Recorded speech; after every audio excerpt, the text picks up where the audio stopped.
Ladies and gentlemen of the rock and roll, punk, prog, hardcore thrash and heavy metal community, my name is Jason Evans and this is the Great Metal Standoff, the podcast that pits music's greatest albums in track-by-track combat. For our first podcast in 2022, my trusty co-host Imran and I are staring down a doozy battle. Suggested by our three-time guest on this pod, Ben Holt. When we last spoke with Ben, he had been put in charge of the main radio show Mosh Pit on Sin, and he and I couldn't pick between Exodus and Annihilator. For his fourth outing on the standoff, offering up Iron Maiden Peace of Mind versus Judas Priest Screaming for Vengeance, it only takes one look, considering what both albums have in store, to know the three of us are in for a tight one. I'll even go as far as predicting that this battle will end in a draw. It's a battle of similar-ish styles, new wave of British heavy metal standouts, statements that this kind of music was going to stay for years to come and conquer the world doing it. With much to discuss, let's go over how this battle will go. Every album battle will be contested in track-by-track format by our podcast panel. Each individual panelist will select a winner of each pairing. The winning track receives a point to that individual's tally score. Tracks on albums that go uncontested can receive a tally point if a panelist awards it a gold star. We'll need that for Devil's Child. Once the battle is over, the album with the highest tally score will receive 1 grand point for that album. If a panelist's tally score results in a draw, both albums will receive a half grand point each. The album with the most grand points will be declared the winner. It's Iron Maiden versus Judas Priest. Over to Ben and Imran, roll the audio. Well, Imran, it's good to be back in business with you, and for a battle like Peace of Mind versus Screaming for Vengeance, I'm glad we have Ben with us. Yes, indeed. This is a hot one, and who better, honestly, to bring onto the show than, of course, acclaimed mosh pit veteran, Ben. How are you, Ben? Hey, gentlemen, I'm doing great. It feels like it's been a long while since I've done anything mosh pit related, so thrilled to be back on the standoff. The last time we ever did a standoff, Ben, we were in the Sin Studios one-on-one struggling to decide between Exodus and Annihilator, and you've come up with this one, damn it. I have come up with this one. I think what I love about it most, more than anything, is these were two of the earliest albums I ever bought.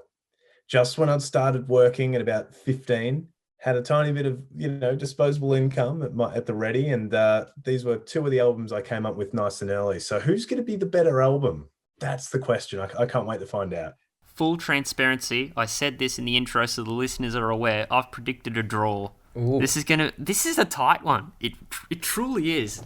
I haven't seen a battle of the likes at this caliber for a while. It's a battle of two of the best British heavy metal bands ever, and also two of their most acclaimed albums ever. So either way, they're both going to come up winners they're both great pieces of work, but there's a lot to talk about. I can't wait. Imran, when the battle was suggested, what went through your head? First thing that went through my head was I've never listened to Judas Priest before, like ever, and I know I could be chastised for that, but here I am. I've listened to Judas Priest now.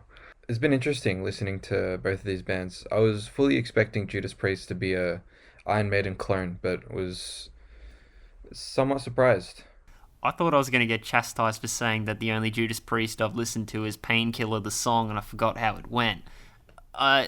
You've had me beat there, Imran. Sweet. I'm just shocked that, when I was in high school, Judas Priest was the band. It was Metallica, Judas Priest, Iron Maiden, all that kind of stuff. And I just figured everyone had listened to all their classic records and so forth. But it seems as if some education's kind of gone missing, maybe. It just shocks me that you guys hadn't really listened to much. I mean, they're going to bring Judas Priest back to schools. I'd heard every Priest album a million times, but that's okay. It's all good fun. This is why you're here, to educate us. Exactly.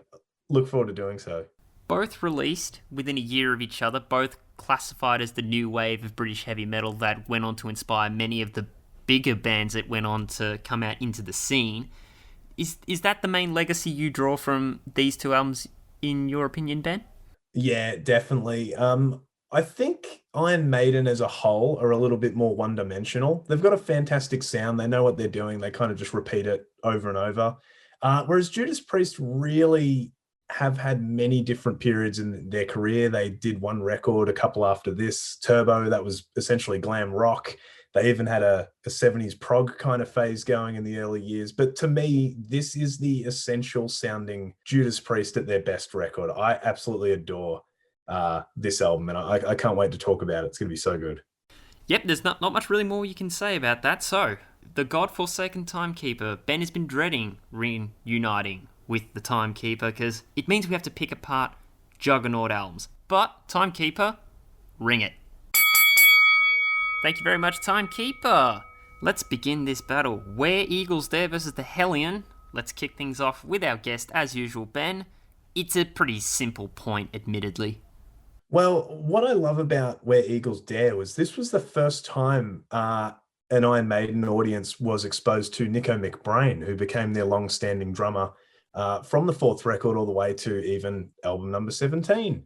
And dare I say, gentlemen, it's a pretty exciting drum intro that kicks off this Iron Maiden record, lightning fast. Probably the most interesting thing about Nico McBrain is that he refuses to use double kick pedals. Which when you listen to some of the passages on this record, it's almost hard to believe. Like the Trooper, he's just doing it on one kick. But yeah, this is a really awesome way to kick off the record. Bruce Dickinson sounds absolutely insane in a good way. But then on the other side, Jason, we've also got the Hellion, which I almost think is one of the most perfect intros ever. It's hard not to listen to the Hellion and get hyped and wonder what on earth's coming next. And that's really all the service that it really serves for the album, just to get you excited for the record ahead and Electric Eye. But I think comparing that to Where Eagles Dare, Imran, it's a chalk and cheese kind of scenario. Yeah, I gotta agree with you with this one. I did like the intro, the Hellion. I liked this big grand epic feel that it brings. But I mean, yeah, no, putting it up against a whole 6 minute Iron Maiden epic, it's an easy point. It's I was gonna mention the drums. That from the moment that kicked in, it scared me a little bit. I thought it was like a bit of a jump scare as it came in. Yeah, but like rhythmically and sonically, it's a very jarring kind of song. Like there's a lot of like weird stuff happening. Kind of reminds me of pirates. I don't know why. I can imagine some pirates going along the ocean on a big boat, just with this song in the background. It's a very cool song though. I love the like the just the triplets going through. The main riff is just really cool. The solo, I think in particular, also got me. Bruce obviously in top form as always.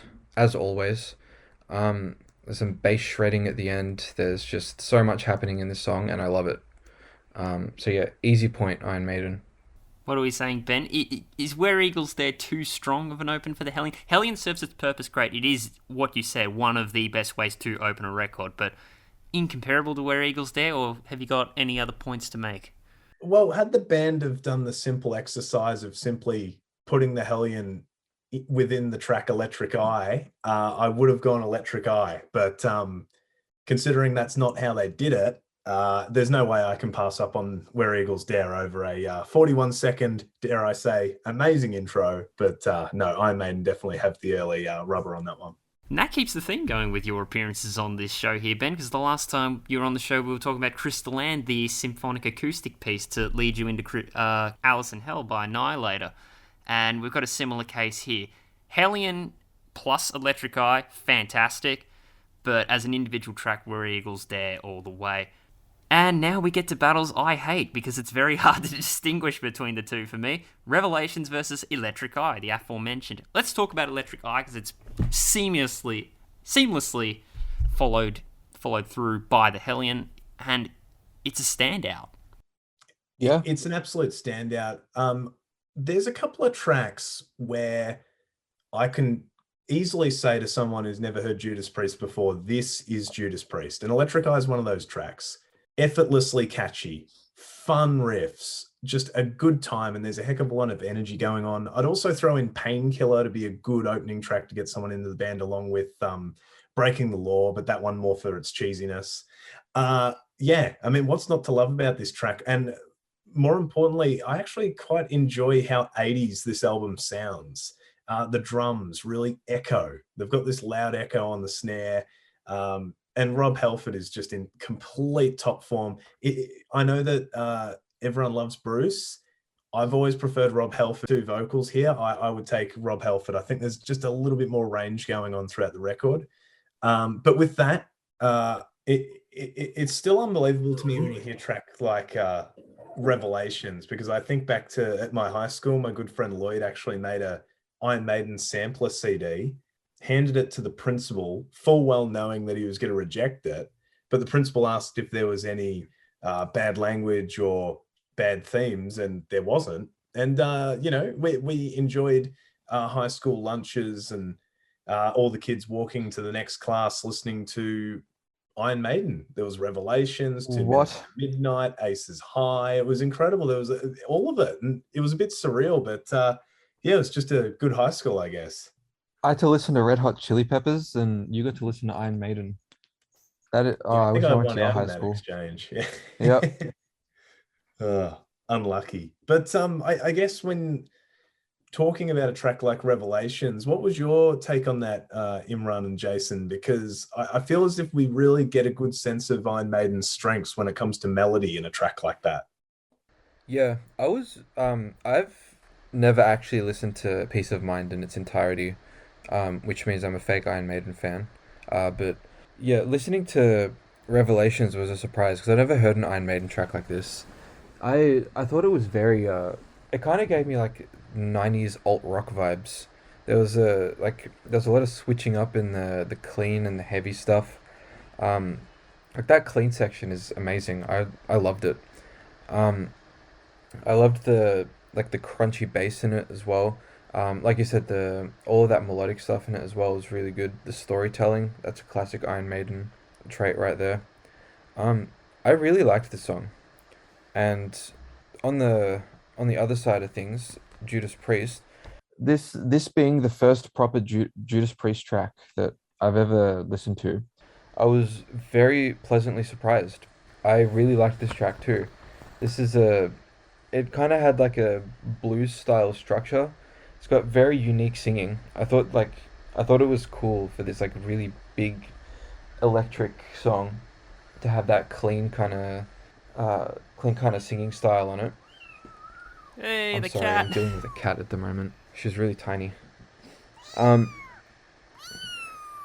yeah, the I really like the blues style structure they kind of had. The singing is very unique. I really liked the singing on it because it's this really big electric song, and it's got this like kind of clean singing over it, which I really liked. It's kind of low, a bit moody. I liked how he kind of switches it up kind of after the solo as well, which absolute ripper of a solo, I should mention. Um, yeah, the singing changes a bit. I like the down pitched vocals in the chorus as well. It's just kind of got this real menacing, but also like weird, moody kind of vibe. This is kind of a tough pick for me at the moment because I really like both of these tracks. What about you, Jason? Well, I mean, Revelations. I believe I heard Imran say Revelations is very Sabbath sounding because I got the exact same kind of feel. Whereas Electric Eye, oh man, I'll have to justify my opinion on Halford once we talk about the next track. But there's a very Ozzy Osbourne kind of sound in his voice with Electric Eye, and then he sounds like a blend between some other singers a little bit later on. My initial thought of Halford was not my cup of tea, but he grows on me eventually, especially within the context of this, and just the fun, all-encompassing Electric Eye, Big Brother's watching you kind of feel was a nice exploration. But Revelations, man, it's tough for me not to pick it. I don't know, Ben. Hmm. Yeah, I think of the two tracks, Revelations is from a compositional sense probably the better song, but my point's actually going to Electric Eye. I'm so swept up in the energy of this song, how much fun it is, how it's one of the band's staple tracks, and it's just the most Judas Priest sounding song ever. So I still have to go with Electric Eye on this one. Don't blame you at all for that, but I think I will go Revelations. That's with an asterisk. I doubt I'll be ever saying, oh, it's substantially better than Electric Eye, because it just edges it out by a hair, because they're both great tracks. But Revelations had a little bit more for me, bit more of a Sabbath sound. Loved Dickinson. I loved how it ascended and how melodic it all sounded. Yeah, I think my point's going to go to Revelations 2-0 there. I have to pick now. Alright, no diss to Iron Maiden, but I'm gonna pick Electric Eye. I think that's the track that I've got stuck in my head at the moment when I think of these two tracks. Again, totally understand. Stellar tracks all around. It's another asterisk. Okay, we'll just do a quick score check here. 1-1 for Imran, 1-1 for Ben, 2-0 for myself, Peace of Mind in the lead. And we're at another battle that I hate. Flight of Icarus versus Riding on the Wind. Another competitive one. And there's a side of me that is refusing to let Judas Priest go 3-0 here. Well, I think what's interesting about this one is that both these songs are stupidly catchy, and they're both a little bit over 3 minutes. So to compare them is actually quite well worthwhile. Judas Priest obviously have a much faster tempo. Really love how they've recorded these drums and then just layered them over. And then there's all this reverb and crazy vibration, which kind of sweeps you into this song. And this is, again, just another example of Judas Priest just riding high. I mean, this is an absolutely insanely good song. Not to mention how good the solos are from Glenn Tipton and KK Downing. They always complemented each other incredibly well. A very spirited effort from Rob Halford on the vocals. But then on the other side, you have Iron Maiden with, again, a really catchy track. But I always thought this track, Flight of Icarus, sounded way too much like Uriah Heep. Not that that's a bad thing. Just the harmonies, especially in that chorus, I just got taken back to classic 70s Heat records like Demons and Wizards and Look at Yourself and all that kind of great stuff. But for me, undoubtedly, it's a point to Riding on the Wind by Judas Priest.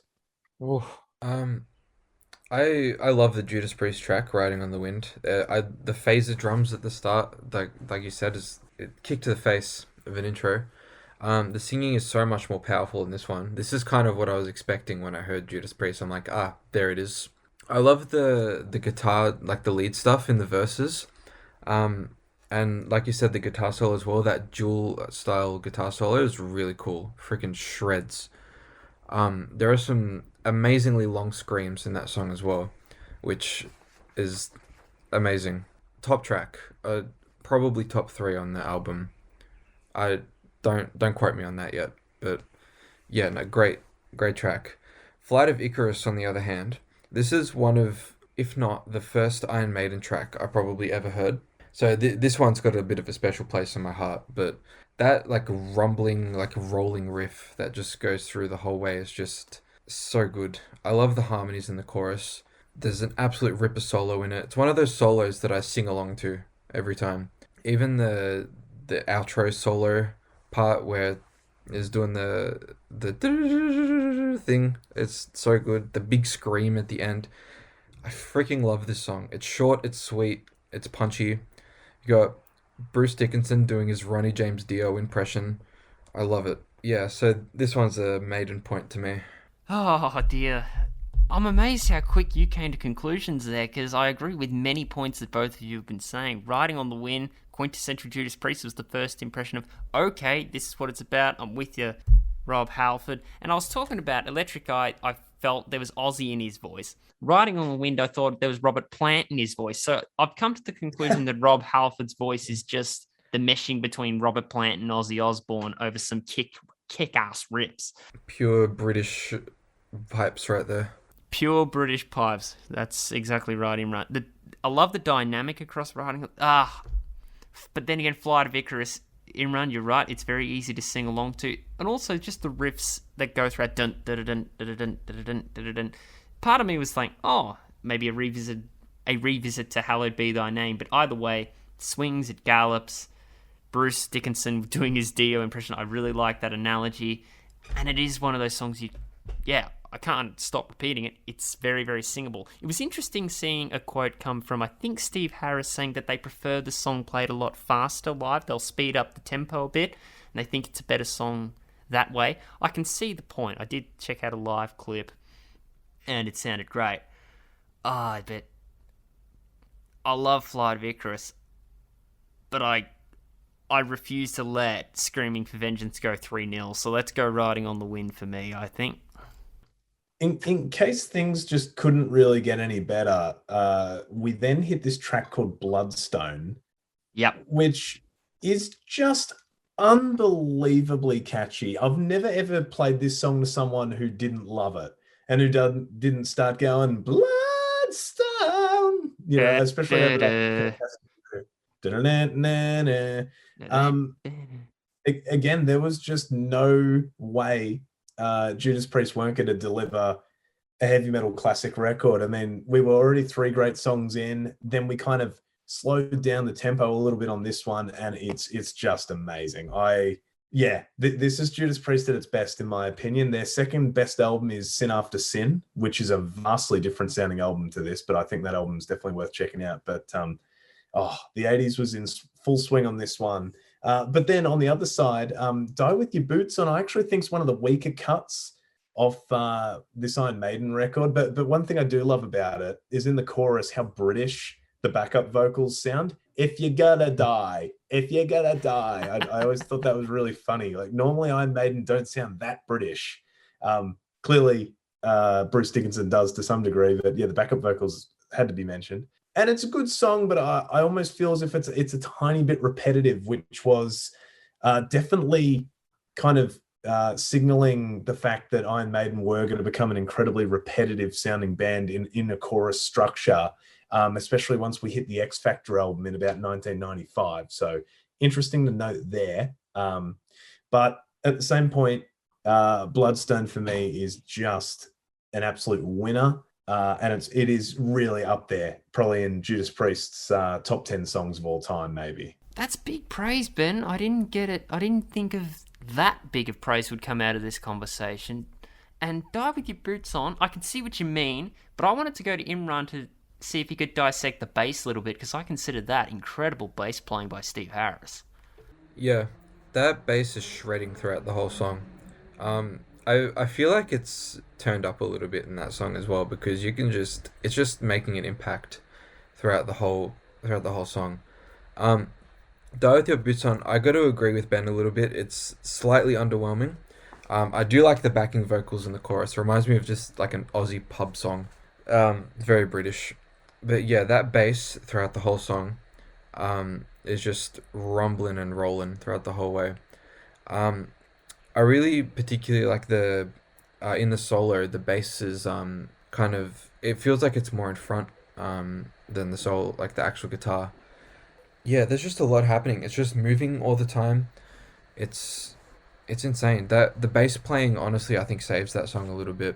Bloodstone on the other side, I really love that guitar intro to that song, and that song is just, you can't describe it with anything other than just rock and roll. That's just a rockin' song. It's got a nice simple chorus, super catchy. I think my point's going to go to Bloodstone for this one, just because that's just a song that I'd play and just rock out to. Yeah, Bloodstone all the way on that one. Yeah, just an unbelievable classic. And as Imran said, I think why Die With Your Boots On feels a little bit underwhelming is because it was after 3 fantastic songs in a row, and then it's wedged between the Trooper that comes up. So by comparison, I think it just kind of gets knocked down a couple of pegs. But unbelievable. It still blows my mind. I've been listening to Judas Priest since year 7 in 2008. They were actually the first band I ever saw live was Judas Priest. And now it's 2022 and I'm starting to feel a little old. It's kind of unbelievable, really. Yeah. Die With Your Boots On has got the Gangland spot, you say, Ben? Yeah, I think so. Whereas Gangland on the previous Maiden record, that was actually a bonus track, I think, on some editions. And then it just got added on as part of the normal record to make it a 9-track album. Right, okay. I think I'm alone in my thoughts then. Die With Your Boots On probably gets the point. I think it might just come down to the bass, but then I've also got here in my notes, I like the soundscape of it's getting down and dirty with the no point asking what it is. Just I enjoyed the attitude to it, and I Mm. like the change of pace. There's some different things going on. For example, backing vocals, and it feels big and mighty and what have you. That was at least my interpretation. I think I'm in a lot alone in my thoughts there. David, your boots on will get the point for me. Bloodstone, I'm surprised, was a popular one between the two of you. I didn't get too much out of it, but I will stand by what the two of you were saying. Pinchy melodies, catchy chorus, catchy hooks. It is, all intents and purposes, a good song. Oh yeah, there's groove for days on that number. And what you'll find, Jason, if you come back to that track a few more times over the year, I think you'll really go, yeah, you know what? This is something. This is something amazing. Yeah, let's hope so. Next battle is, it's a bit of a blowout. The Trooper versus Take These Chains. Let's talk about Take These Chains first, if I may, because that one's not so bad. It's got that vast kind of standing. It's a very poppy kind of hook. Not flashy, nothing too fancy about it, but it's serviceable, I'd say. Well, I think what amazed me most about this, Jason, is this is, I don't want to give away something too early on, but I know this album very well. And I never realized until we're doing this show that that song is actually a cover. I was always of the opinion that that was a Judas Priest song, but Take This Chains is actually a cover by Bob Halligan Jr. Absolutely amazed the hell out of me. I was, yeah, I mean, clearly it's a great cover because Judas Priest just made it their own. I think what's really great about it, it's the first time we get to hear a little bit more of the album just calming down, even if it's only for a short period. And you really get to hear some incredible range from Rod Helford's voice. He's got this lower tenor that he will pull out now and then. And it sounds awesome. It sounds like he could sing in a jazz band, but then, you know, as the song starts building up, he uses his range, his voice gets higher, and it's super exciting to hear. I think, yeah, serviceable. I think it's a great cover. Just again, I keep harping on this, but the hooks on this record are just ridiculous. Like that's such a catchy song just to sing over and over. It really is wonderful. But then at the other hand, you have Iron Maiden.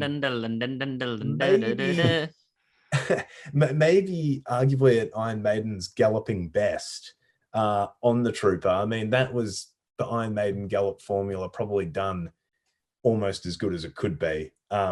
Really, really wonderful pausing, great phrasing by Bruce Dickinson, machine gun fire. It really does feel like that when you close your eyes, you can see like a war going on and people running and explosions and planes and everything. At least I do. But yeah, I mean, I can't go past it. It's just too well done. And it's a fantastic track. Again, to say this is Iron Maiden, this is what Iron Maiden sound like. So the Trooper for me definitely wins out, but I think a very fun, excellent cover from Judas Priest on this one as well. Yeah, let's not take anything away from Take These Chains. Imran, you've been very quiet. You've heard us debate. Where do you stand? I mean, it's pretty obvious. Yes. It's going to be the Trooper. Of course it's going to be the Trooper. Obviously, I mean, come on. I did not mind Take These Chains, though. I really liked the intro, particularly to that song. Kind of reminded me of, like, a really dark 80s B movie. Like, you're just, like, you're at night, there's some weird neon lighting and a train's gone by, and suddenly you get that doom, weird chorusy bass or guitar, whatever's happening. Real dark, but yeah. Kind of reminded me of like the song in general kind of reminded me of like Queen in the sense that if it's like kind of theatrics and that singing style. I didn't hate the song. I thought it was pretty solid. But yeah, how can you put that up against, as Jason put it, yeah. Well, with that, we'll do a quick score check. Myself, Peace of Mind has pulled ahead 4-1, whereas Ben, Screaming for Vengeance, just edging out 3-2, and Imran 3-2, Peace of Mind. So it's still competitive between Imran and Ben between these both records. I will say what I'm going to predict is Screaming for Vengeance is having a bit of a comeback here, because I think after this next track, Judas Priest goes on a 3-song streak of incredibly great tracks. Still Life versus Pain and Pleasure, dare I say, my favourite off Screaming for Vengeance. Ooh. Yeah. Hmm. Firstly, I really love what Imran said. There's a few tracks on this Screaming for Vengeance album where you do get this kind of cold, dry feeling, early hours of the morning kind of thing going on. I like the light guitar. Definitely Take These Chains did it. Fever does it really well. So I just thought that was awesome that Imran kind of touched on that because I've always felt the same when I've been listening to it. Pain and Pleasure is yeah, it's a really great song. I love how the guitar solo in this track just absolutely screams. It's a ripper. Super catchy, a lot of attitude. Rob Halford really mixing it up again, just using a lot of interesting techniques. It's such a good song. But then also, uh, we just got such a cool Iron Maiden track with maybe one of the best chorus lines on the whole record. So yeah, for this one, I actually really love Still Life. I think that's just such a great Iron Maiden song. They don't play it live enough. If there's one complaint I do have, so yeah, both great work by both bands, but Still Life for me on this one. It's also one of the best piss take songs in metal history, considering the opening is just Nico McBrain doing his Ugandan president impersonation, recorded backwards to stir up satanic panic. Ah, is that what that Yeah, is? that's awesome. I didn't know that. That's great. Because obviously this is coming up after Number of the Beast hit the United States, and that's when they started getting exposed to Yeah. accusations of Satanism. So they thought, okay, if they're gonna accuse us of that, and they're gonna go looking for something that isn't there, we're gonna really make them look and really make them look stupid. So they went and did that and put that at the start of And to that Still end, Life. also to that end, Judas Priest were in court a couple of years before with their album Stained Class over Yes. apparently some satanic messaging, which actually was never on the record. I think it was if you played it backwards, you could hear something. It was like it was just a mistake or something. So yeah, there you go. How funny.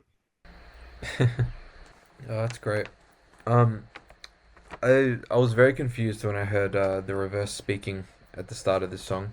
But yeah, this probably a hot take for you guys, but the Still Life didn't really stand out to me that much. Um, this does say it has a line that says "peace of mind" in it though. I did note that, which title of the album. Um, I did like the weird jagged drums in the last verse as well. Bruce Dickinson's got a very interesting singing style in this too. I was a bit confused at first because it didn't sound like him at all. It is a So I bit thought that was weird. pretty cool. Yeah, it's got this weird husky kind of not Bruce Springsteen style, but like if Bruce Springsteen was quiet and whispery.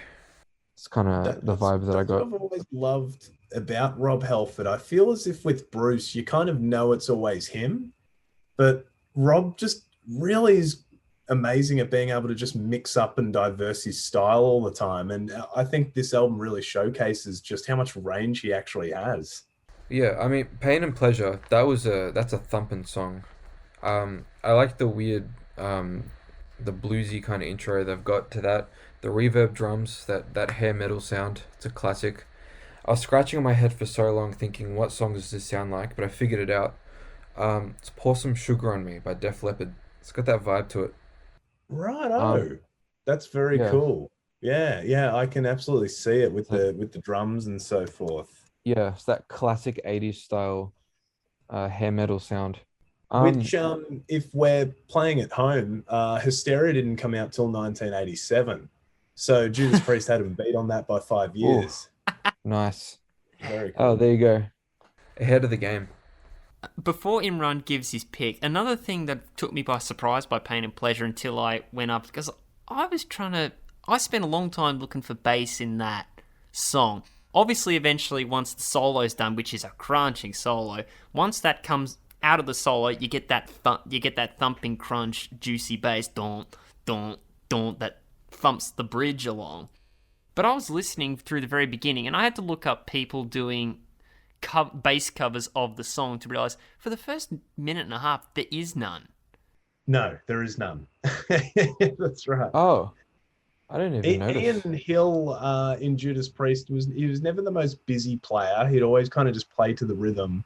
Not that that's a bad thing, but gee, when you're comparing him to Bruce Dickinson on the other album, there is a bit of a night and day difference in terms of who probably has the better bass performance between Let both me records. correct you But there, yeah, Steve it's Harris. interesting. Sorry, Steve Harris, correct? Yes.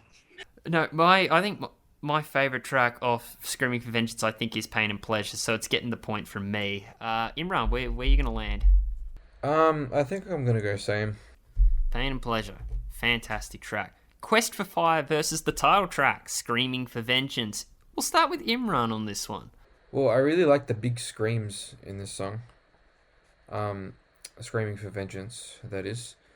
Um, there are some big screams in this song. Screams that are otherworldly. Um, but yeah, I I really like this song. This absolute punky thrashing kind of song. Um, the the only thing I can think of this is that it's just in your face all the time, just for the whole, however long it goes for. It's just right there. You know it's there. There's so much screaming, and I love it. Um, I love the in the chorus particularly the screaming, and then there's a big ah that comes in, it's thrown in your face. I really loved that. Quest for Fire, on the other hand, um, this one had a. I really like the rhythm to this. It's got another one of those horse trot kind of riffs, the gallopy ones. The descending chorus, like that kind of melody, kind of reminded me of a drinking song or a sea shanty. Um, Yeah, I cannot unhear that now, Imran. yeah. And just imagine like a room full of men with big mugs, just like clinking them together and just singing that. Stonecutters. Yeah. Um, yeah. I thought that was a good song, but nah, Screaming for Vengeance. It's gotta be that one. I'm going to join you there, Imran, Screaming for Vengeance. Not to discount Quest for Fire, which I was very confused by when I went to look up backstory for Quest for Fire. It's considered one of Iron Maiden's worst. I don't think it is. I don't even think it's the weakest song off Peace of Mind. But Screaming for Vengeance, with a bit more of an in-your-face kind of style, is one of the many factors for me picking. Also, it's got a bit more of an increased pace about it. It feels a bit slightly more thrashy than the other tracks on this album thus far. Absolutely. It was Screaming for Vengeance is a great sign of things to come for Judas Priest. We kind of get a lot of quick tempo songs on the follow-up record, Defenders of the Faith. The track Ram It Down off the Ram It Down record in 88. That's very pacey at times. And then obviously Painkiller is just a whole another entity of thrash metal. It is a thrash metal record essentially. So I really love that Screaming for Vengeance, we just really pick up some speed. It's kind of a faster, crazier Electric Iron in a way, and yeah, it's awesome. It's such a fun time, and I'm glad they named the album after this song. I think it deserved it. And interesting that people don't love that Maiden track all too much, because I've always thought that was just a fun little ditty, that kind of song. But yeah, Imran's on the money with especially the whole pirate theme, or even when I listen to Iron Maiden, I sometimes have, an Egyptian theme in my head, or medieval. And I think that's why they just influence so many power metal bands that just write about fantasy and all this kind of stuff, and have, at least in spirit, a little bit of an Iron Maiden sound. It's because those guitar leads and those neoclassical kind of melodies just blend so perfectly with that stuff. But yeah, I definitely go Screaming for Vengeance on this one. But it is a fun Iron Maiden song. There's no doubt about it. Honestly, I hope that once this goes out and anyone who listens to it goes and says, actually, no, Quest for Fire is definitely not one of the least favorite. I really hope we get feedback on that, because it is a fun song. Also, maybe another. I really like that song. Yeah, I personally quite enjoy it. I didn't see too much of a problem with it. Song. Nowhere near the weakest on Peace of Mind. I think that's still to come. Sun and Steel, I reckon, is probably my least favourite off Peace of Mind. That goes up against the main song, You've Got Another Thing Coming. Electric Eye was not released as a single, but it proved as a great success for the band's progress in their career. You've Got Another Thing Coming was another one of those big, influential, landmark songs for Judas Priest. You've Got Another Thing Coming is the perfect example of what the previous two records sounded like, which was just heavy metal, hard rock Judas Priest. Definitely at more of a rock beat tempo than anything else. Definitely with plenty of shades of AC/DC, a British Steel, the record, essentially. But You've Got Another Thing Coming has appeared in so much media stuff. Grand Theft Auto Vice City, for those who played that on the PS2 back in the day. It's been in numerous movies, heaps of game soundtracks, and how could it not be? It's just got this kind of marching drum beat, taking names, not going to, give an inch. And boy, is it just a fun song. Great riffs. Really loved the last minute or two. I feel like the track wraps up really beautifully with repetition. You've got another thing coming. This is Judas Priest, definitely kicking ass and taking names. This is just a classic Judas Priest song. Can't go past this one. I never get tired of hearing it.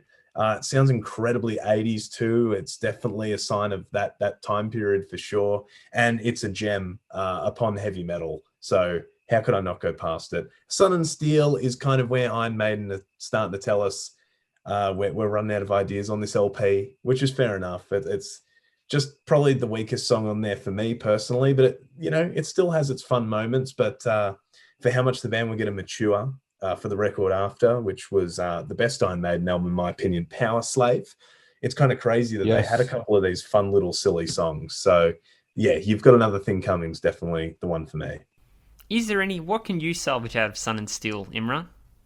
I genuinely cannot remember that song at all. I've got one note for it, and it says the singing in verse is kind of cool. That's it? I don't even remember how it goes. Yep. And it's kind of unfortunate because You've Got Another Thing Coming. I don't think I'd even put in the top five on this album, to be honest. It's a cool song. Like you said, it's very 80s. I thought the chorus was kind of underwhelming a little bit. I thought it could have been a bit punchier or something. The clean break in the middle I thought was a bit like they could have done something to push it further, I think. There is a good scream before the solo though, that I thought was really cool. And the singing, I think the singing overall in that song is very good. It's a very catchy song. It's not really a standout for me on this album, but I'm gonna pick it because I genuinely don't remember Sun and Steel. So, Judas Priest. Yeah, Judas Priest for me. Imran, you got another thing coming. I understand where you're coming from. It's very accessible.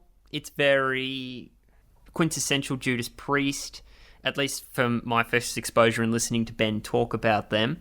However, there is a lot more excitement going on in tracks that came before it. But you've got another thing coming. I think one of the band members, Glenn Tipton, he pretty much summed it up best. It is best experienced behind the wheel, heading down the highway carefree.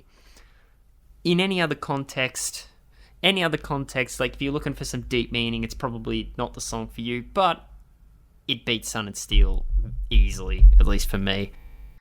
And just to chime in there, Jason, it is tremendous live because everyone just yells back at Halford, "You've got another thing coming." It's a lot of fun live. If anyone listening ever gets the chance to see Judas Priest, this one always goes off every time. It's awesome. Moving on now to the final track, From Peace of Mind to Tame a Land. Sun and Steel was a filler because they saved up all of their good moments for To Tame a Land to end it, and it goes up against Fever. I think it ends the streak of 3 fantastic Judas Priest tracks in a row, but it's no slouch. It's no slouch, Jason, because that intro still gives me chills to this day. There is something about the intro to Fever. I don't know. I've listened to this song in the dark so many times, and it just, I don't know. I don't know what it is. It feels nostalgic. It feels cold. It feels distant. There is something going on in that intro from the production, or I have no idea what, but it certainly sounds like it's from its time, and I just love it to death. Fever's awesome. I think it's a really cool track. I really love how they build it up. Rob Halford again, just an incredibly commendable job, really finding a way to really make this track stick into your veins, and you can't get it out. It's like a poison. It's awesome stuff.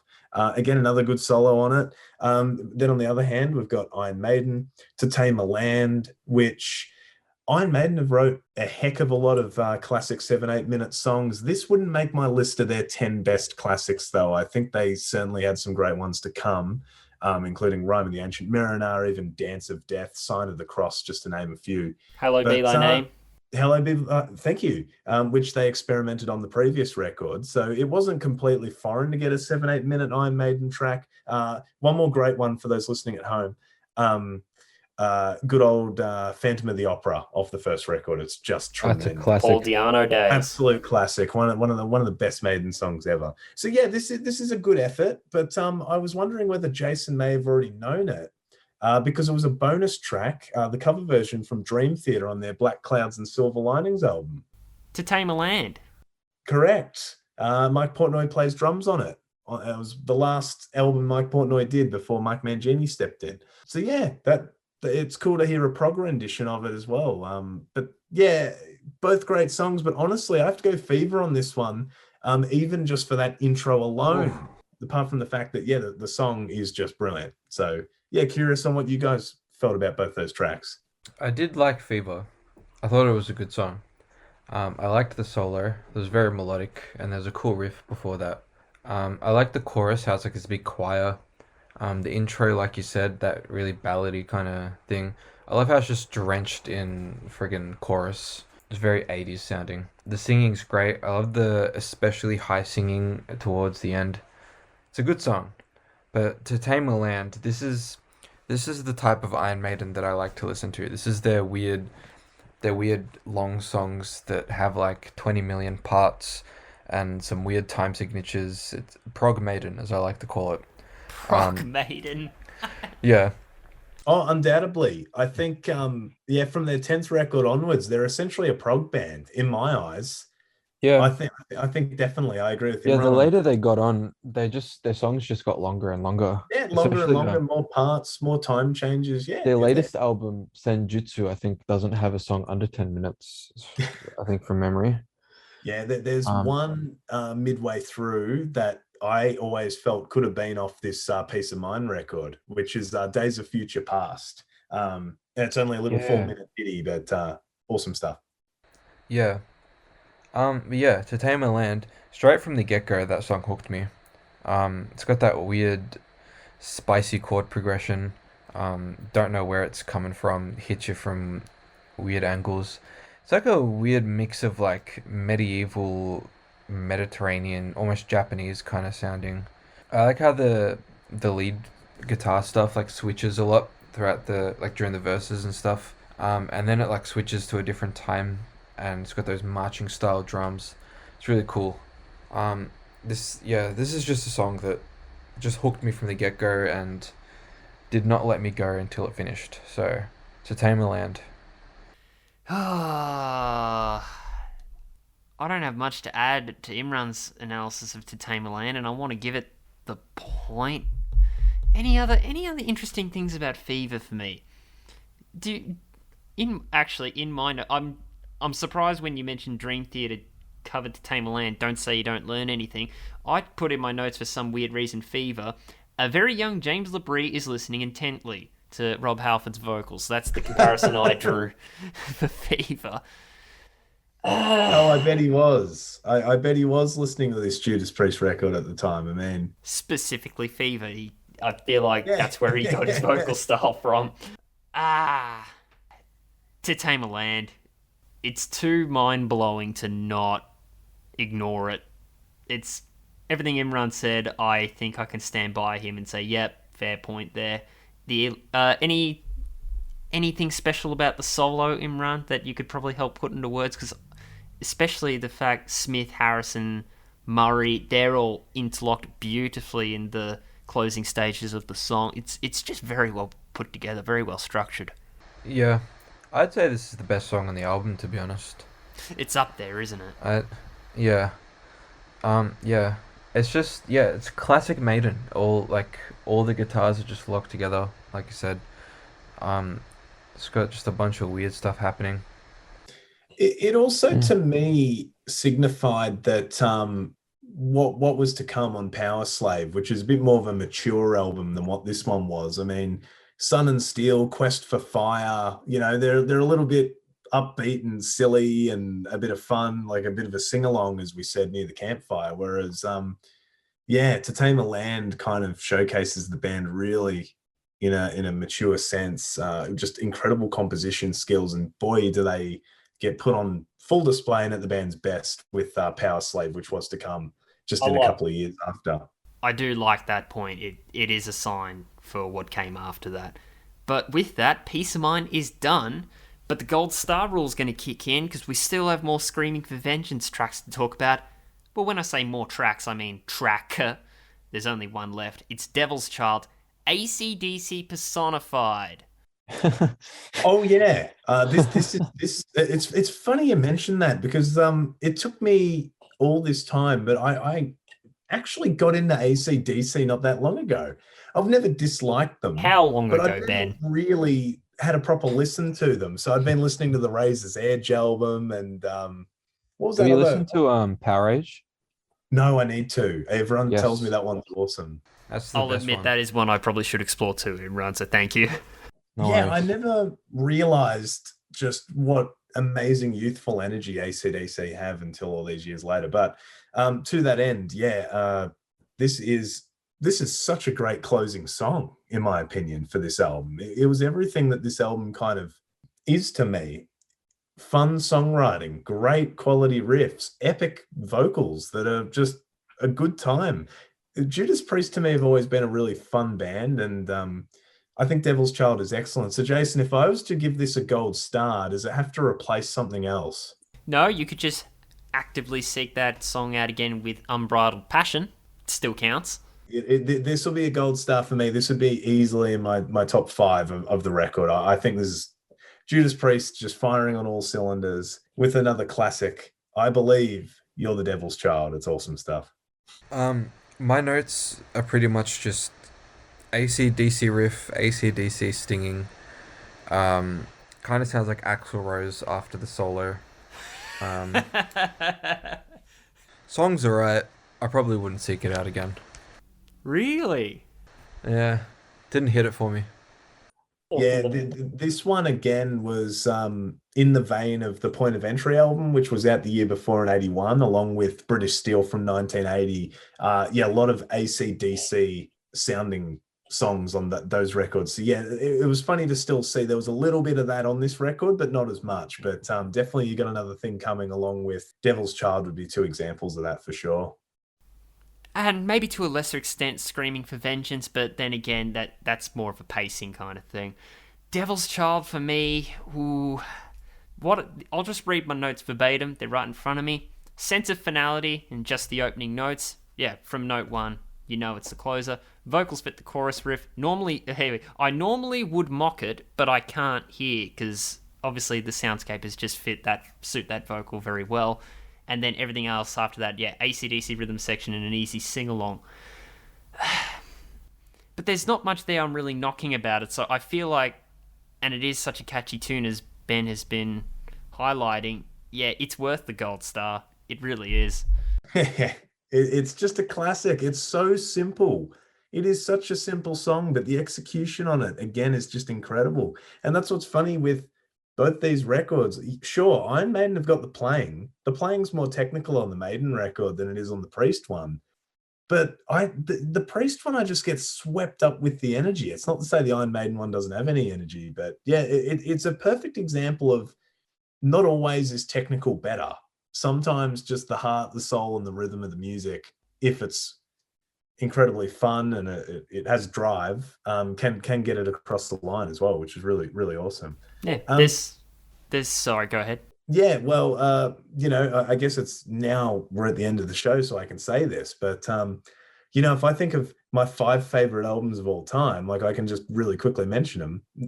Megadeth, Rust in Peace, He Is Legend, I Am Hollywood, Filter, Title of Record, Judas Priest, Screaming for Vengeance. This is in my 5 favorite albums of all time. Now, I've probably heard maybe 3,000 to 4,000 metal albums, maybe. That's impressive.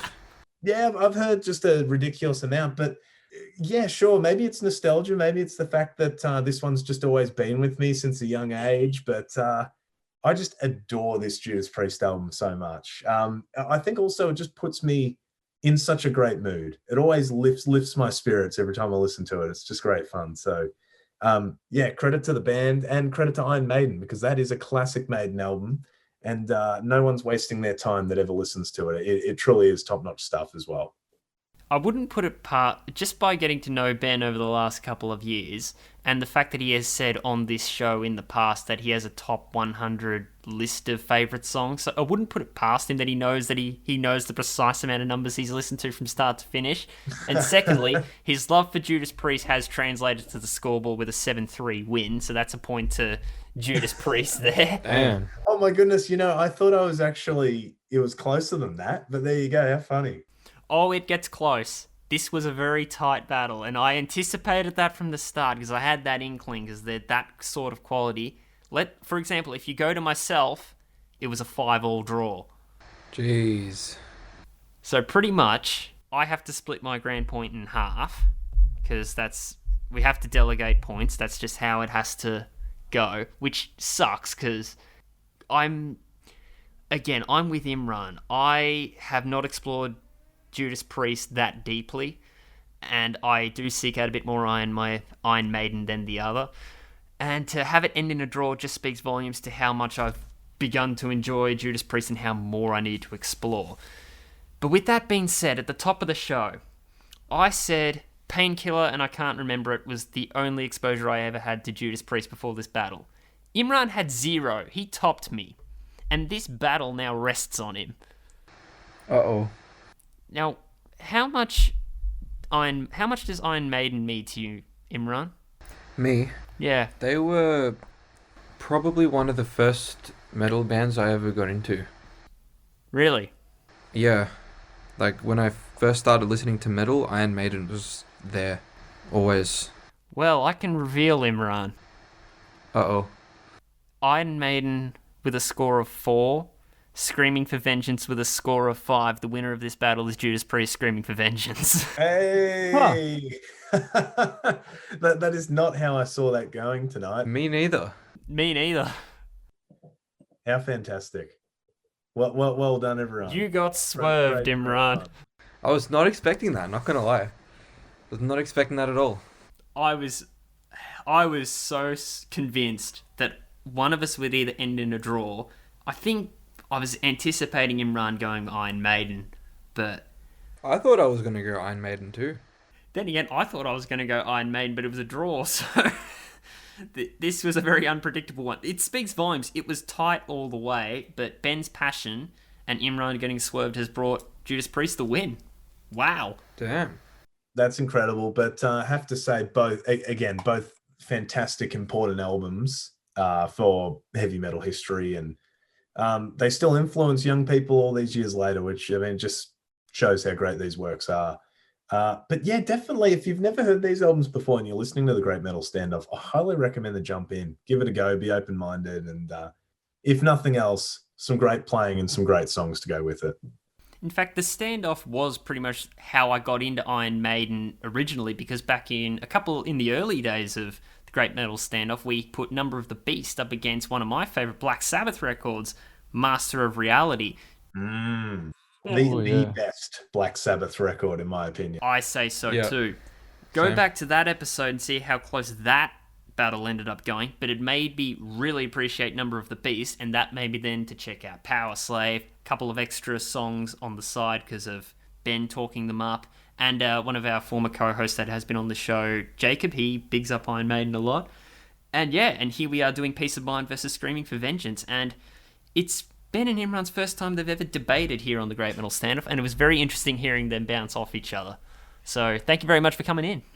Oh, thank you, Jason, and thank you, Imran. It was really awesome to chat with you guys again. It's been ages, and I'm excited to see what other kind of crazy battles you've got going on for the rest of the year. Let's hope this isn't the last battle, by the way, that the three of us do. To take us out, let's celebrate both of these records. What would be your top 3 off each?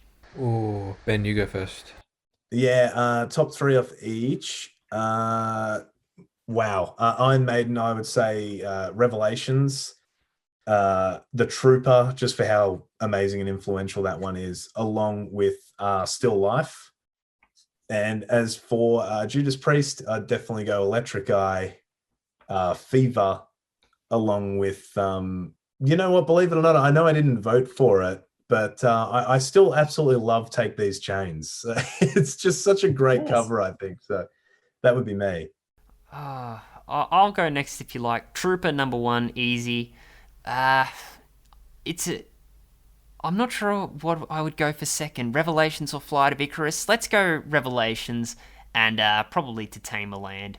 That would be my top 3. Screaming for Vengeance, favourite song off it, Pain and Pleasure, loved it.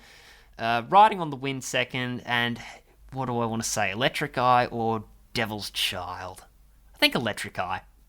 I guess if there was one more Judas Priest song I would ask you boys to check out, it would actually be Sinner off the Sin After Sin album. I think that is undoubtedly a Judas Priest song.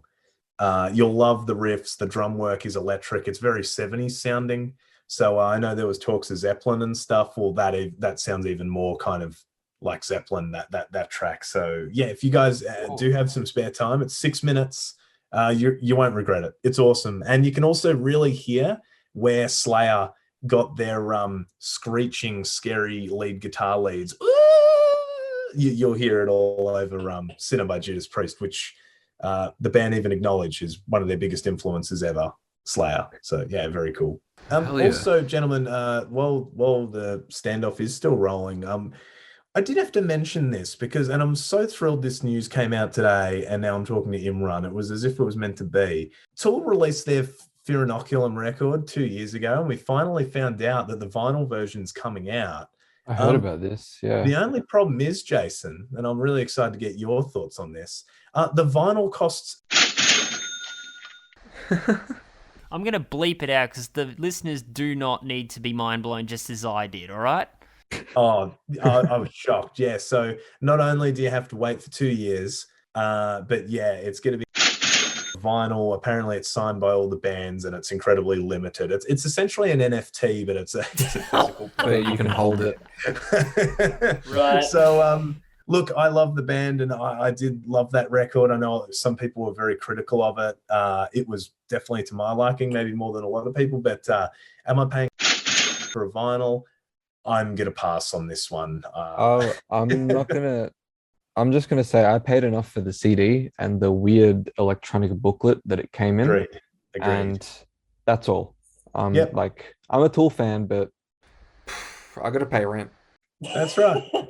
You know, life's expensive. Bills never stop. Rent never stops. exactly. So. No, we went a bit off the rails there. So, by the way, if you didn't like Fear Inoculum and you want to go back to the heyday, Imran and his bandmate, we did 10,000 Days versus Hypnotize on the very last show of 2021. So go ahead and check that out if you like. But Imran, to take us out, what was your top 3 from Iron Maiden and Judas Priest? Yes, in no particular order. Where Eagles Dare, Flight of Icarus, and To Tame a Land, obviously. And for Judas Priest, Screaming for Vengeance, Electric Eye, and Bloodstone, I reckon. I just feel so fulfilled knowing that you guys have heard this album now. It just feels to me as if it was such an important one. Can And sleep knowing that easy you guys have tonight now. heard it now. It was like when Jason heard Alice in Hell along with Exodus's Bonded by Blood. Just some key important thrash metal history that Jason had to hear. So no, it's part of the brilliance of this show is just hearing everyone's takes on things, especially when they're going in blind. I think it's good fun for sure. Well, as the year goes on, the 3 of us will meet again and do another battle at some point. Guarantee it. To Halford & Co., congratulations on the win. Thanks again, guys. Thanks, Jason. Take care, Imran. And to all those listening, heck yeah, horns up and keep the metal flowing. Heck yeah. Despite Imran and I naturally leaning towards Iron Maiden, and the fact at the beginning I predicted a draw, well, in fairness, my tally score ended up being a draw, so I guess I was half right in that instance, but the power of Ben has pushed Judas Priest over the line. A big thanks again to Ben for making us do this battle. He was the one who suggested this battle for the show, and hopefully he'll be back for another battle later in the year. That brings us to the end of what we have in store for you for this episode of the Great Metal Standoff, the first pod for 2022. We will once again be working alongside Sin's weekly rock, punk and metal show Mosh Pit on Sin, which you can check out every Thursday at 8 PM on 90.7 FM radio, DAB Plus digital, or from your preferred device at syn.org.au. You You can also keep up with Imran and I on The Standoff at facebook.com/moshpitonsin and facebook.com/Metal Standoff Pod. We hope you enjoyed listening to this battle as much as we enjoyed making it. There's plenty more to come very soon. That's all for now. Till next time, metal up your ass!